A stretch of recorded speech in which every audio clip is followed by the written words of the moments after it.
बिस्मिल्लाहिर्रहमानिर्रहीम। आज घर घर के अंदर ये फसादात हैं कि फ़लाँ ने मुझ पर जादू कर दिया, फ़लाँ ने मुझ पर सहर कर दिया, फ़लाँ ने मुझ पर तवीज़ कर दी। ऐ ईमान वालो, अगर तो आपके पास दो मर्द गवाह हैं कि जिन्होंने उनको जादू करते हुए देखा है, फिर तो आपकी बात दुरुस्त है। या दो मर्द नहीं, एक मर्द और दो औरतें आपके पास गवाही देने के लिए मौजूद हैं कि उन्होंने अपनी आंखों से देखा है। अगर गवाह मौजूद नहीं है, खुदारा किसी के ऊपर इल्ज़ाम नहीं लगाना चाहिए।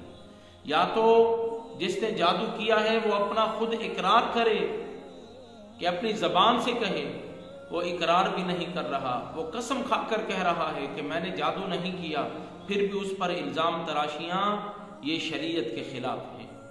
हज़रत अबू हुरैरा रज़ी अल्लाह तआला अन्हु ये रवायत करने वाले हैं कि आका करीम सल्लल्लाहु अलैहि वसल्लम ने हदीस मुबारक तय्यब ताहिर सुनाई कि हज़रत ईसा अलैहिस्सलाम के ज़माने में आपने खुद देखा कि एक शख्स चोरी कर रहा है।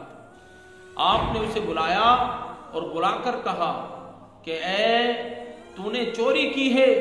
अब वो कहने लगा अल्लाह की कसम मैंने चोरी नहीं की। हालांकि आपने अपनी आंखों से तो खुद देखा कि उसने चोरी की है। जैसे उसने अल्लाह की कसम खाई, आपने फरमाया मैं अल्लाह पर ईमान लाया और मैं ये कहता हूं कि तूने चोरी नहीं की, हालांकि अपनी आंखों से उसको देखा है। आज लोग कस्में उठा रहे हैं, आज हमारे पास गवाह भी मौजूद नहीं है, आज हमने अपनी आंखों से देखा भी नहीं है, आज वो कस्में खा कर कह रहे हैं, हमें उनके कस्मों पर भी एतबार नहीं। मौला हम सबको दीन की समझ अता फरमा। वमा अलैना इल्लल बलागुल मुबीन।